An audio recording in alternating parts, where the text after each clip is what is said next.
Makukuha ko ang anumang gusto ko, kasama na ang trono ng reyna.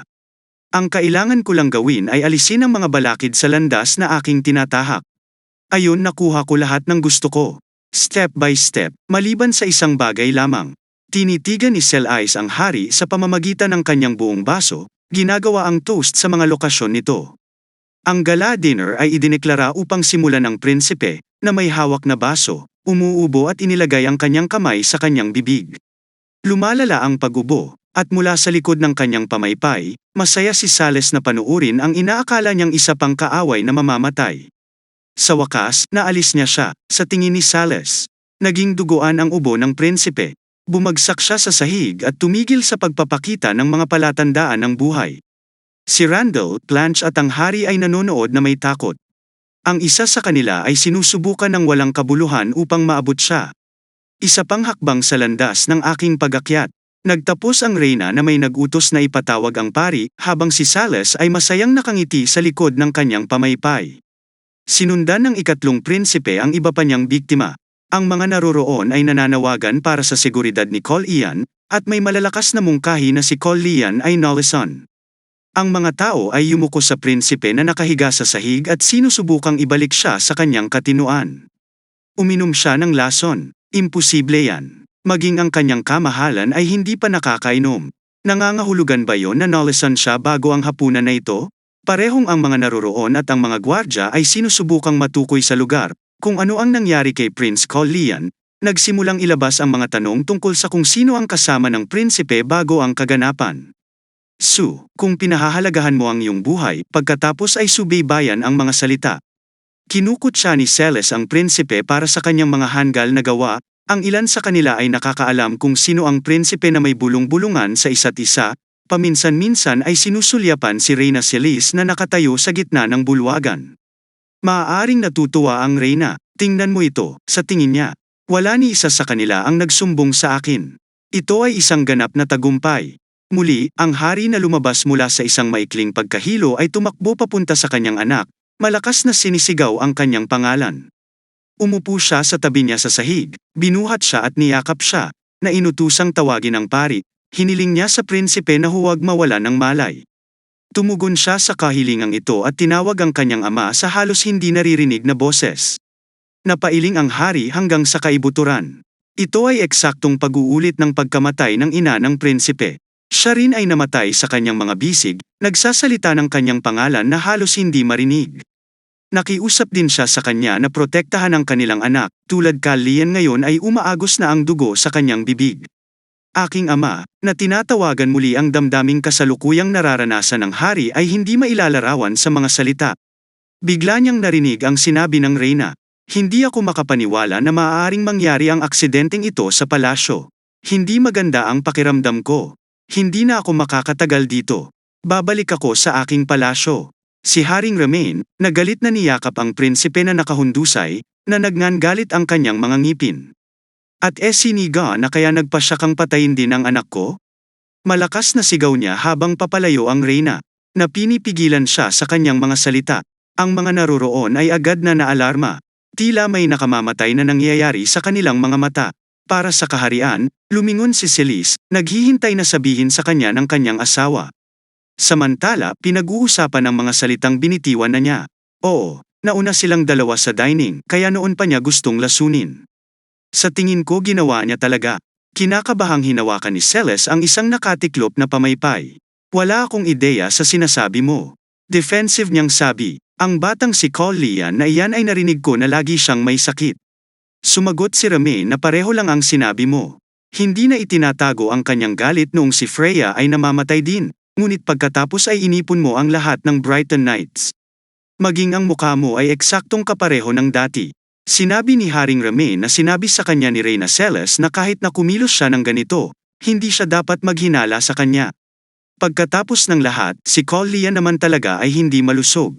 Kaya walang sasang ayon sa sinasabi ni King Remain, ani Celes. Naalala ko ngayon ang ibang mga prinsipe ay sinasalubong siya tuwing umaga para sa almusal. Kailangan nilang malaman kung gaano kalala ang kalusugan ni Col Lian sa reyna. Nag-aalok na tanungin sila, dahil pareho silang nakatayo sa tabi ng isa't isa, sinubukan ni Remain na pigilan ang maapoy na pananalita na ito, ngunit hindi nagpapigil si Celes. Nagiging ganito ako dahil nag-aalala ako na nagdulot ka ng panik. At dahil dyan, maaaring lumala pa ang kalusugan ng ating anak. Paano mo siya tinatawag na anak? Galit na sigaw ng anak namin kay Remain. Si Blanche, na dating tahimik ay nagpa siya na makialam sa pag-aaway nang makita ng Reyna na magsasalita na siya, tinitigan siya ng masama. Ang pangalawang prinsipe, sa kanyang pagkabigla, ay nagpahayag na si Col Ian ay maayos. Hindi naramdaman ni Blanche na may problema sa kalusugan ang kanyang nakababatang kapatid. Sinabi pa niya sa kanya at si Randall na huwag mag-alala tungkol sa kanya, galit nang umiti sa likod ng kanyang pamaypay. Sinitsit ng Reyna ang kanyang anak, at sa sandaling iyon, isang pari na nakasuot ng puting damit ang lumitaw sa bulwagan. Tumakbo siya papunta sa prinsipe at sa hari, hawak siya sa kanyang mga bisig. Galit na ibinalita ni Celes na pagbalik sa palasyo, inutusan ng hari ang pari na alagaan ang prinsipe sa lalong madaling panahon, gamit ang kanyang banal na kapangyarihan. Sa kabilang banda, nagsisimula siyang kumilos sa paligid. Ang walang buhay na prinsipe ay lumilitaw ang pamilyar na mapula-pula na globo, na literal na nagtataboy sa hari at nagulat ang pari. Ibinaling nila ang kanilang mga mata sa pinanggagalingan ng enerhiyang ito. Si Ilan ito. Tinanong niya sila kung sinusubukan nilang patayin siya. Bakit mo siya papatayin? Sigaw ni Ilan habang papasok siya sa dining hall. Tinanong ng hari kung ano ang ginagawa niya rito, nakasandal sa kanyang anak. Sumagot ang salamangkero na si Collie ay nangangailangan ng agarang paggamot, ngunit mayroon siyang bilog sa kanyang puso. Kung makikipag-ugnayan ang bilog sa sagradong kapangyarihan, kahit nasa pinakamagandang sitwasyon, sisabog ang kanyang puso. May gustong itanong sana si Remain, ngunit napahinto siya nang marinig niya ang matinding pag-ubo ng anak. Napahawak ang prinsipe sa kanyang lalamunan, umaagos ang dugo mula sa kanyang bibig. Ngunit pagkatapos ay nagtanong si King. Ngunit ano ang dapat nating gawin kung ang sagradong kapangyarihan ay hindi gumana? Baka makatulong ang magic. Walang magic ang walang kapangyarihan. Kailangan natin ng manggagamot na may kapangyarihan ng kalikasan. Ang mga tugon ni Ilan ay nagmumula sa isang bagay na mas mabilis. Tanong ng hari, hindi mo ba nakikita yon? Nasasaktan siya. Biglang may naalala si Ellen. Ang kamay ng kanyang anak ay inabot sa kanya sa sahig ay isang bote na may natapon na pula. Isang lalaki ang lumuluhod sa harap ng dugong Ilan, na umaagos mula sa kanyang bibig, nagtatanong kung ano ang nangyayari sa kanya. Katulad ito ng kasalukuyang nakikita ng salamangkero sa kanyang harapan. Ipinatong niya ang ulo ni Kalian sa kanyang kondongan. Idiniin ng bata ang kanyang kamay sa kanyang pisngi at tinawag ang kanyang pangalan sa halos hindi naririnig na boses. Meron ka niyan. Tignan mo mukha mo. Hindi ko naisip na kailangan kong gamitin muli ang spell. Naaalala ng salamangkero na ginawa niya ang sinasabi niya sa unang pagkakataon. Tumabi siya kay Collie, umiyak, at nag-spell, pagkatapos ay bumalat sa kanilang dalawa ang malalakas na daloy ng mahiwagang enerhiya. Ang magic na ito ay mag-aalis ng iyong sakit. Gumagawa ng spell ang mago sa gabi. Sinindihan ang mga parol, naglalakad ang mga tao at dumaraan ang mga karwahe sa mga lansangan ng Kairizes. Biglang nagsimulang mahulog ang mga flyer sa kanilang mga ulo. Ang mga ito ay magkakatulad ng sulat kamay. Kinukuha ng mga tao ang mga pahinang ito at binabasa ang mga ito. Ang mga daing na dumarating sa atin mula sa mga libingan. Sumisigaw sila para sa kabayaran para sa pamilya Brighton at mga magkakatay ng pamilya na may 37 buhay ng tao sa kanilang konsensya. Kaya inani ng pamilyang Brighton ang bagyo. Ang mga taong nakarinig na sinubukan ng Reyna na lasunin si Prince Collie at naalala ang mabangis na tsismis tungkol sa pamilya ay pumunta sa mga lansangan na may mga sulo na handang sumunog at pumatay. Ito ay isang tunay na kaguluhan. Maririnig mula sa karamihan ng tao ang mga sigaw at nakahiwalay na parirala. Marky Brighton, totoo ba ang mga tsismis na ito? Pinatay mo ang tatay ko? Mas mabuting itakwil natin ang angkan ng Brighton. Kung hindi ay papatayin din nila tayo. Ang hari mismo ang nagsabi na ang Reyna ay isang lason. Sinong mag-aakala na si Celes ay isang hamak na mamamatay tao? Hindi Reyna si Celes. Itinapon si Reyna Celes. Sinabi ni Prince Kalian na para sa pundasyon ng Maigesh Core, dapat tayong lumikha ng isang sitwasyon kung saan napilitan si Celes na kumapit sa pinakadulo ng lubad. Nag-aalalang sabi ni Ellen. Siya lang ang kasama ng hari na may hawak na ilang papel sa kanyang kamay. Si Remain mismo ay nais na lumikha ng isang pangunahing pulutong. May mga plano ba si Kalian tulad ng ginawa ko? Hindi masama ang iniisip ng hari para sa isang bata. Lumipat ang eksena at nakita namin si Celis na nagtatanong kung paano niya inihanda ang lahat. At ang ikatlong prinsipe na nakaupo sa tapat niya ay sumagot na wala siyang ideya kung ano ang ibig niyang sabihin. Siya pala, kailangan niyang tiisin ang sakit sa loob ng mahabang panahon. Pagkatapos ng huli nilang pagkikita, tinatakpan ng Reyna ang kanyang masamang ngiti sa kanyang pamaypay. Sa tingin niya ay napakabuti ng prinsipe, kahit na halos isang linggo na siyang nasa bingit ng buhay at kamatayan. Kinumpirma ni Collian ang impormasyong ito sa pagsasabing muntik na siyang pumunta sa kabilang mundo, kaya't hindi niya makakausap ng matagal ang Reyna kung wala na itong sasabihing magpapahinga sa kanya. Sumagot ang Reyna na maaari siyang mag-alok ng one-on-one exchange. May kaugnayan ito noong nakaraang linggo sa Forms Her ngunit maraming tubig ang damaloy mula noon, ngunit gusto niyang marinig kung ano ang handa nitong isakripisyo at nagpa siya si Celis na sabihin sa kanya ang tungkol sa kanyang orihinal na proposal. Kung idineklara ng prinsipe na hindi totoo ang mga material na nagpaparatang sa kanya, hindi siya makikialam sa pagpapatupad ng kanyang mga plano. Ngumuso ng masama si Collian. Tapos humagalpak siya ng tawa. Sabi niya parang may hindi naiintindihan si Celis. Inihayag niya na hindi niya kailangan ng pahintulot mula sa Reyna, kaya kailangan niyang mag-alok ng ibang bagay. Nawala sa isip si Celis. Sabihin mo sa akin kung ano ang gusto mo. Sa wakas ay sabi niya. Ngumisi si Collian. Gusto niya ng maraming bagay. Paano magiging napakalakas ng sagupaan ng mga espada sa isang lupaing pinamumunuan ng mga tagapagmana ng Sisphony? Pagkatapos ang Knights of Pale Core, sinabi niya na ito, sa kanyang opinyon, ay magpapatumba sa suporta mula sa ilalim ng mga paa ng Brighton, at ang Reyna ay sumisigaw sa galit. Ang korte na ito ay ibinigay sa Reyna ng Marquis of Brighton at nagsisilbing counterweight sa mga bantay ng hari upang matalo. Ito ay upang mawala ang hindi bababa sa kalahati ng kapangyarihan sa palasyo. Inulit ni Collian ang kanyang kalagayan, pagkatapos ay ang Papal Core at ang pundasyon ng Maygesh Core. Hindi siya sumasang-ayon si Celes sa kahit na ano na mas mababa ang tingin sa prinsipe, hindi itinatago ang kanyang galit, ngunit wala na siyang mapupuntahan. Tinawagan ni Collian si Yen. Iniabot niya sa Reyna ang isang pirasong papel. Ito ay isang panata na naglalaman ng selyo ng isang duwende. Binasa ni Celis ang teksto ng dokumento at ang ibig sabihin nito. Unti-unting bumungad sa kanya, nagtataka siya, ano ang selyo ng duwende? Itigil mo yan, sigaw niya. Ito ang magic na sumusunog sa mga nilalaman ng kontrata sa puso ng mga lumagda. At kung ang isang tao ay sumisira sa kanilang panata, ang kanilang puso ay madudurog sa isang nakamamatay na kahihinatnan. Siyempre, tinitingnan ni Celes ang kanyang pagpapahirap, puno ng galit at pagpatak ng malalaking luha.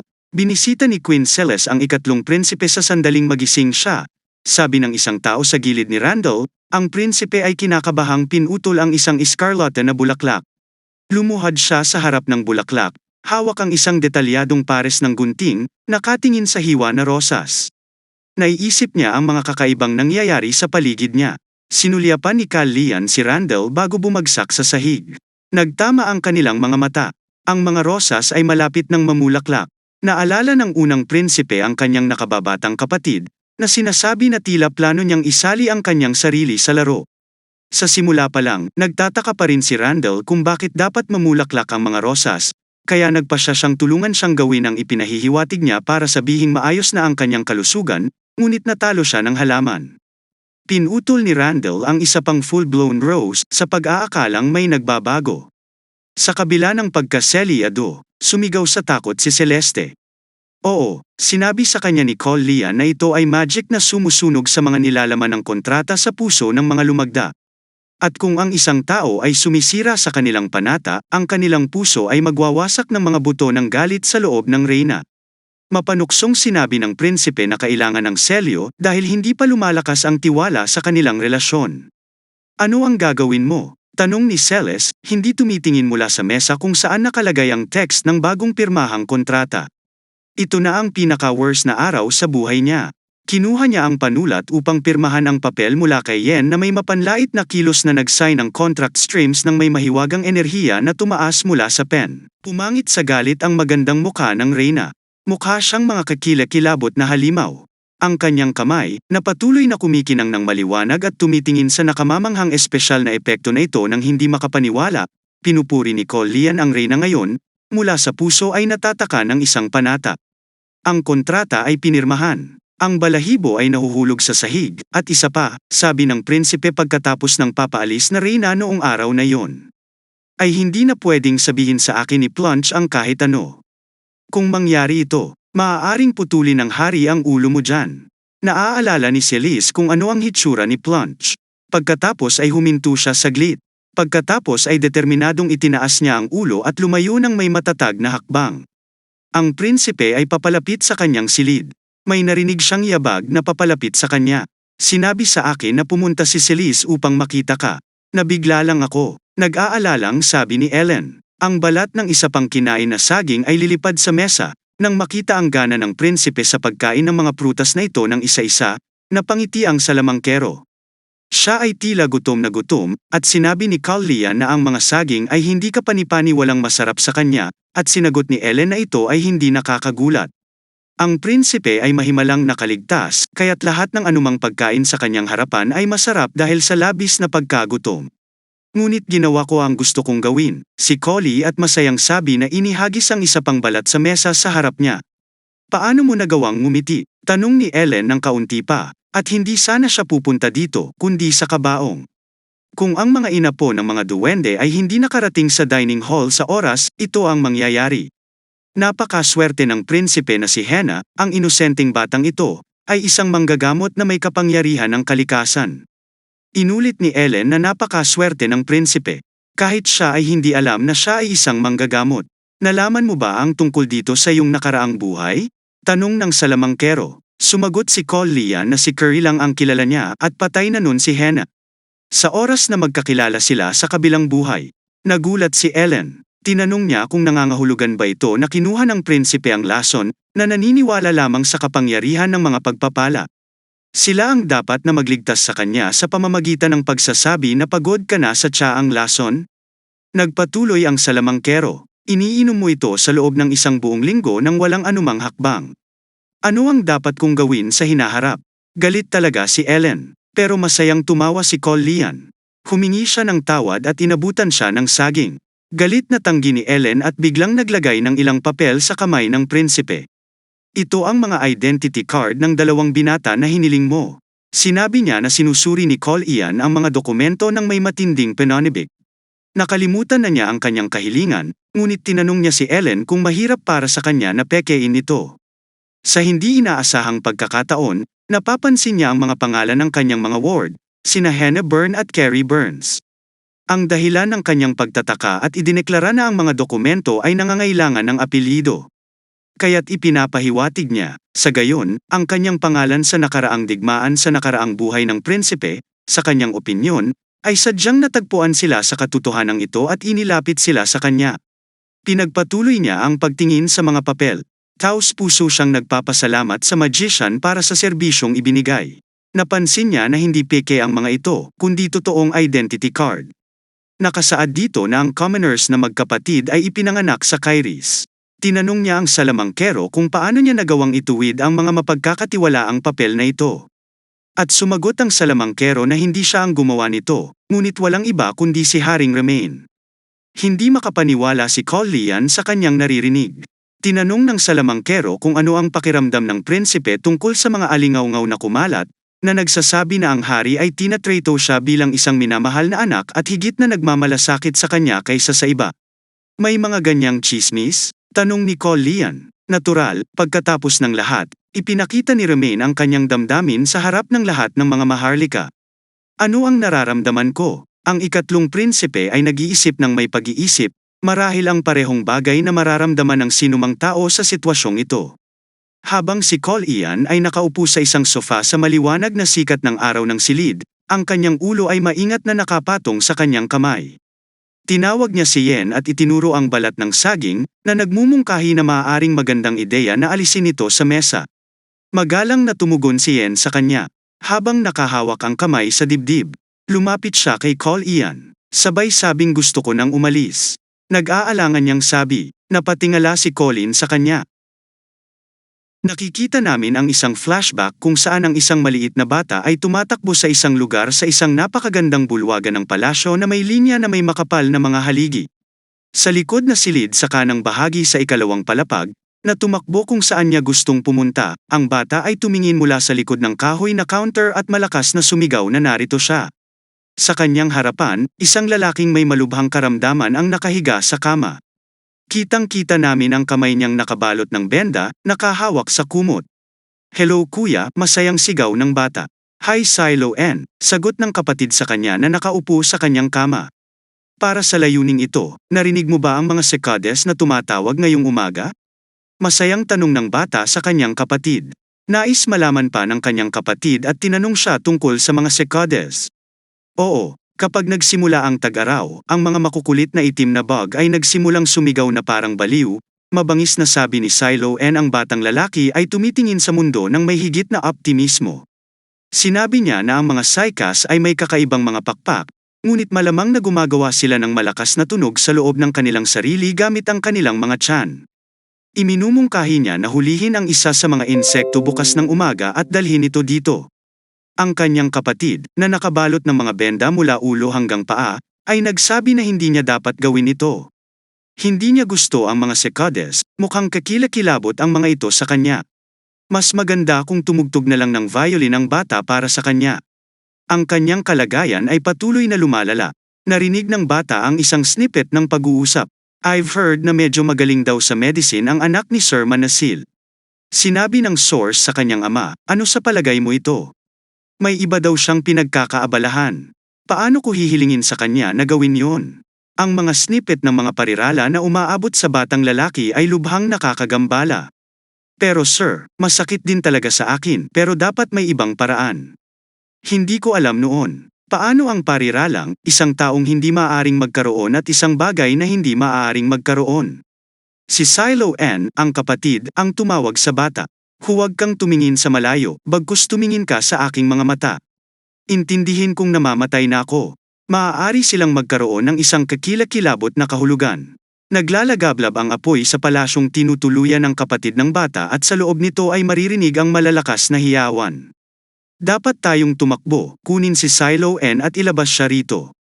Mabilis ang apoy, utos ng duke sa kanyang alipin.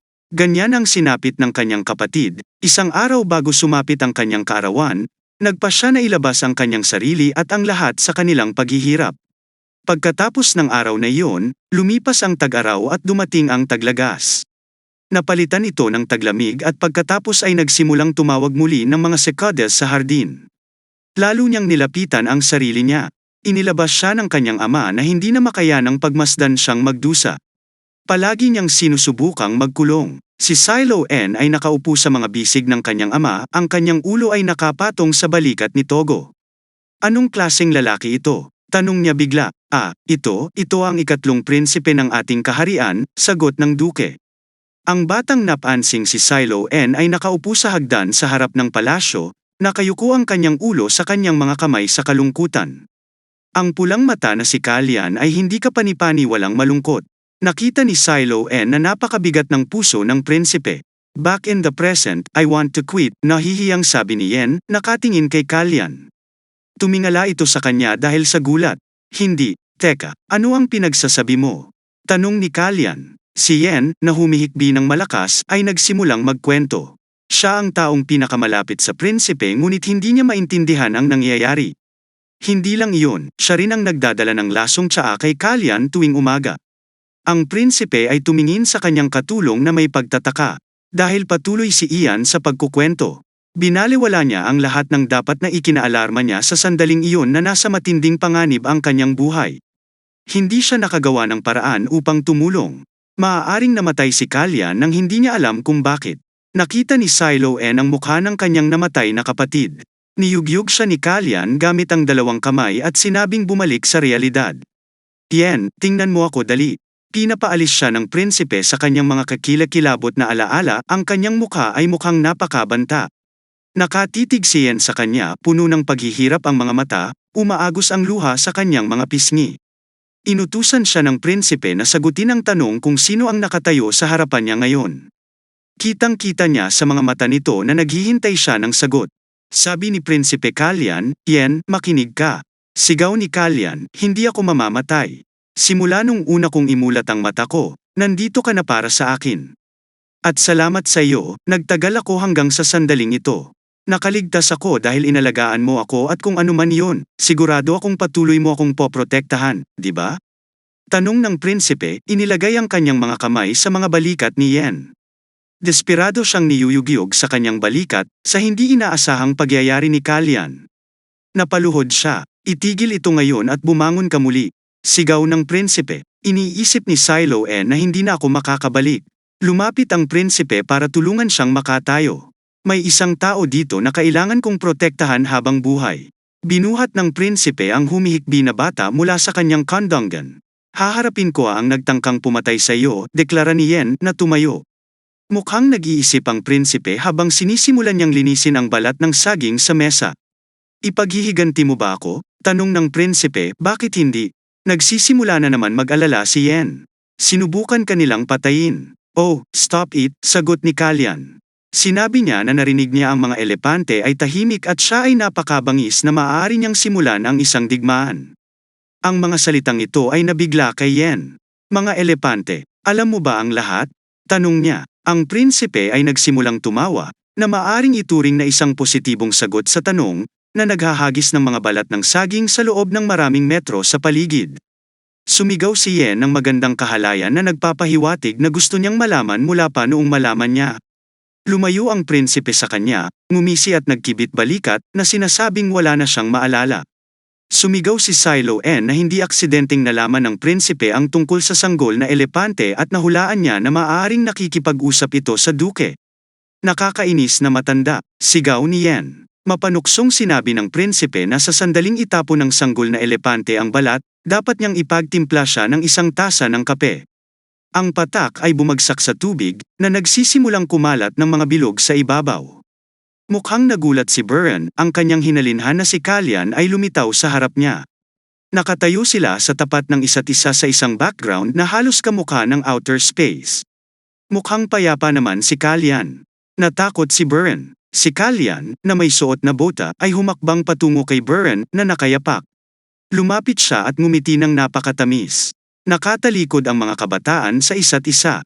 Nakatingin sa malayo si Buren na naka-white shirt. Ngayon ay tatlo na sila sa gitna ng kawalan. Si Silo N ay sumali sa Buren at Kalyan. Napatingin si Kalyan sa dalawa niyang kasama, sobrang soulful ng mukha niya. May nakakatakot kay Buren. Nakadikit ang kamao niya sa katawan niya. Binuksan niya ito at inilahad ang kamay, Kalyan. Tinitigan siya ng lalaki ng diretso sa mata. Hindi binawi ni Buren ang kanyang nakalahad na kamay, kahit na malinaw na nagulat siya sa isang bagay. Bamuka ang bibig ni Kalyan, ang mga alon ng puting enerhiya ay nagsimulang damaloy sa paligid niya. Naiintindihan ni Buren na may kahangahangang nangyayari.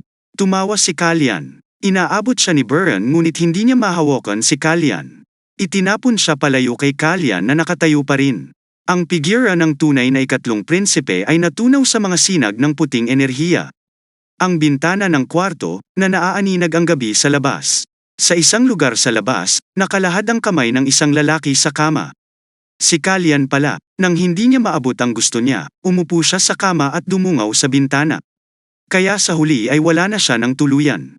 Tanong ng isang boses sa kanya, sa harapan namin ay may nakasinding kandila sa loob ng isang pulang bulaklak.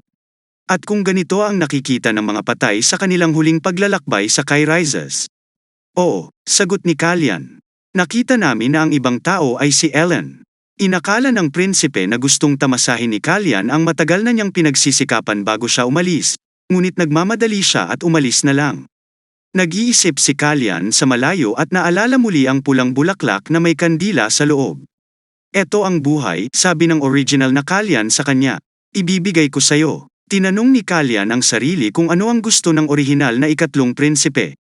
Gamit ang kanyang hintuturo, iginuhit ng prinsipe ang isang nakangiting mukha sa gitna ng mabituing cosmos. Abutin mo ang gusto mo at ibibigay ko sayo ang buhay na ito. Ipinikit ang kanyang mga mata, sinabi ni Kalyan kay Ellen na kung naging miserable ang buhay ng batang ito ay medyo naiinggit siya sa kanyang ganap na kalayaan. Hindi siya magpapanggap na hindi niya naiintindihan ang lahat ng ito. Nagsimula si Kalyan ng maraming bagay, marami siyang utang. Nakatingin ang prinsipe sa maliwanag na distansya. Pagkatapos ay ibinaba niya ang kanyang ulo at ipinikit ang kanyang mga mata, gumagawa ng ilang napakahalagang desisyon para sa kanyang sarili. Sinasabi niyang nais niyang mabubuhay ng may dignidad ang aking pangalawang buhay. Isang bulaklak na may kandila ang lumutang sa malayo at naglalaho sa loob ng puting liwanag. Matapos ang lahat ng mga pangyayaring ito, ang Pabal Night Corps ay binuwag at ang mga miyembro nito ay bumalik at itinapon sa bayan ng Marquis Breton. Iniutos ni Roman na huwag maniwala sa mga walang basehang tsismis tungkol sa maharlikang pamilya. Inanunsyo ni Ellen Manical na gagawa siya ng isang mage corporation. Pagkalipas ng 3 buwan, tumingin si Callian sa kanyang kamay, na naging sobrang higpit para sa kanya, malapit nang lumipad ang kanyang mga butones. Napagtanto ng mga katulong na oras na para magpatawag ng isang sastra, at malamang na kailangang baguhin ng sastra ang buong wardrobe ng ikatlong prinsipe. Malabo lang kung ano ang dapat niyang isuot ngayon. Tinanggap at binati ng hari si Callian. Aniya, kapansin-pansing lumaki ang kanyang anak mula noong huli nilang pagkikita. Parang nalampasan pa niya ang height ni Plunge. Sumagot siya sa sobrang tuwa sa kanyang ama. Ngumiti ang prinsipe at kinumpirma na medyo lumaki na siya. Tinanong ng hari kung pinaghandaan na ba ng prinsipe ang Rosalita. Natural, sagot niya, ito ang coming of age ceremony niya.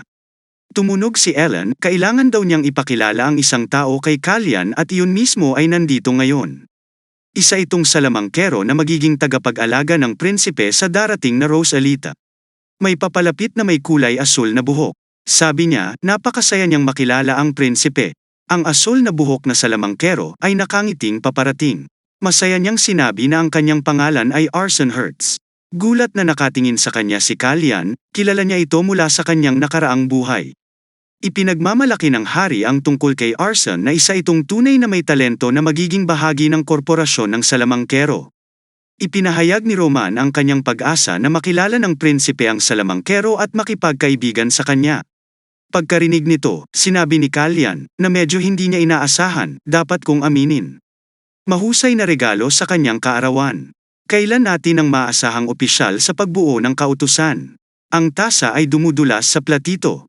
Si Ellen, na tinutukoy ang hari, ay nagsabi na ang organisasyon ay hindi pa pinangalanan, kaya marami pang dapat gawin. At ito ay hindi isang malapit na pag-asa. Sino ang magre-recruit, kailan magde-deploy? Samantala, si Callian ay nakatingin kay Arson. Wala pang malinaw. Patuloy ni Ellen, masasabi nating nasa simula na tayo ng paglalakbay. Sumulyap sa likod si Arson at nagsalubong ang mga mata ng mga kabataan. Hiniling ni Ellen sa hari na bigyan ng pangalan ang utos. Nagulat ang hari na ang karangalan ng pagpapangalan sa utos ng mga salamangkero ay napupunta sa kanya. Sinabi ni Ellen na hindi nagkamali ang monarka. Matagal na niyang pinipisa ang ideya ng paglikha ng organisasyong ito at marahil ay may ilang matagumpay na pangalan ang nasa isip. Nagulat ang hari sa pananaw ng salamangkero. Mayroon itong potensyal na pangalan, biglang naisip ang Valcon, sabi niya. Samantala, si Callian ay gumuhit ng primitive smiley face mula sa kanyang panaginip sa kanyang tuhod. Parang sobrang satisfied siya. Sumang-ayon ang 4 na taong nakaupo sa hapag na ito ay isang napakagandang pangalan. Tila hinihintay nito ang pagkakataon. Ano ang masasabi mo, Master Hertz? Tanong ni Callian kay Arson, hawak ang isang tasa ng tsaa sa kanyang mga kamay. Tinitigan niya ang batang salamangkero. Ang Arson ay kitang-kitang tumitigas. Gusto mo ang pangalang Volonim, sabi ng prinsipe. Baka may kinalaman ka sa kanya. Nang marinig ang mga salitang ito, tense na si Ellen. Nag-aalala siyang sumulyap kay Callian.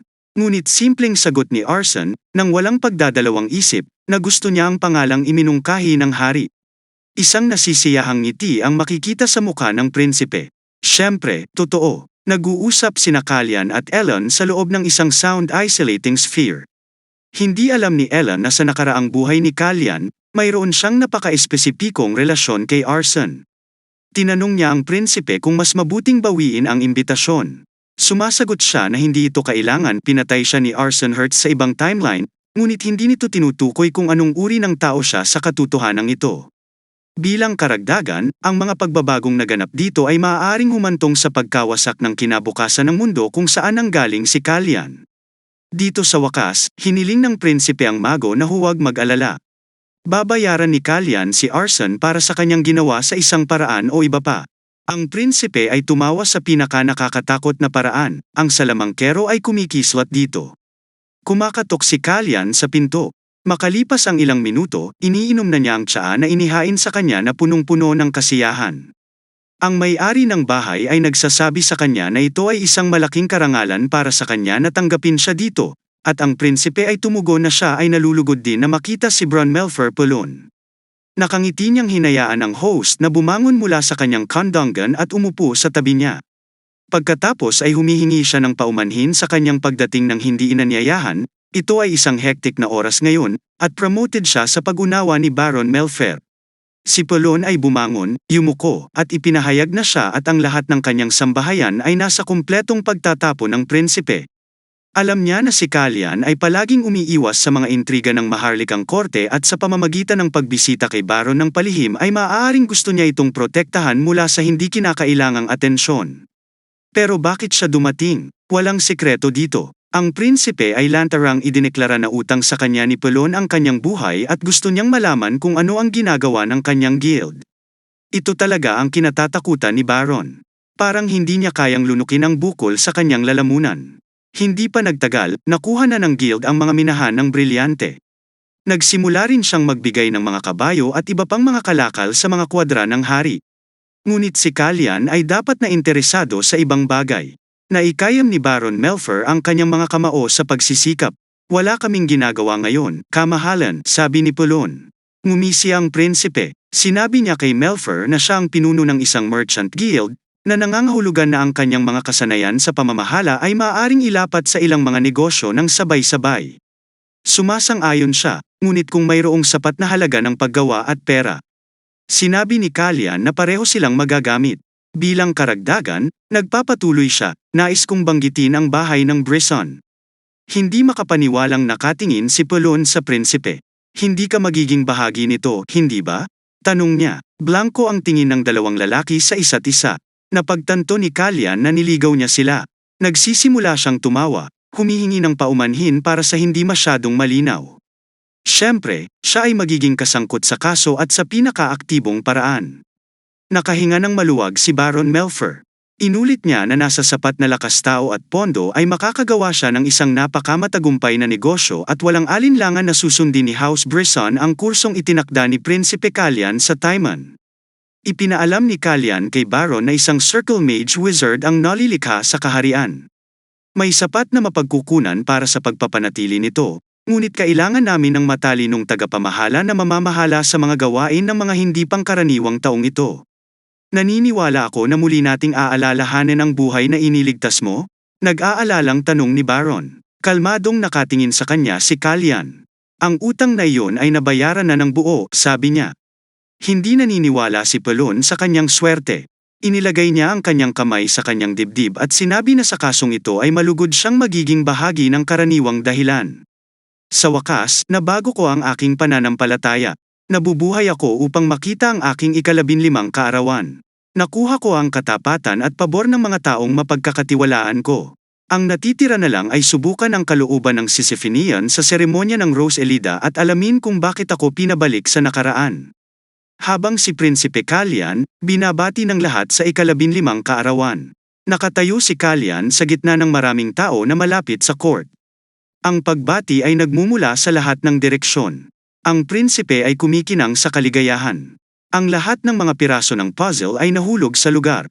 Si Blanche lang ang hindi mapakali, nakatayong mag-isa sa isang sulok, nakasandal sa isang poste, mukhang blanko. Dumaan si Kalyan sa kapatid at binati ito ng masayang ngiti. Binigyan siya ni Blanche ng mapang-asar na tingin at sinabi niya yon para marinig niya, red-eyed freak.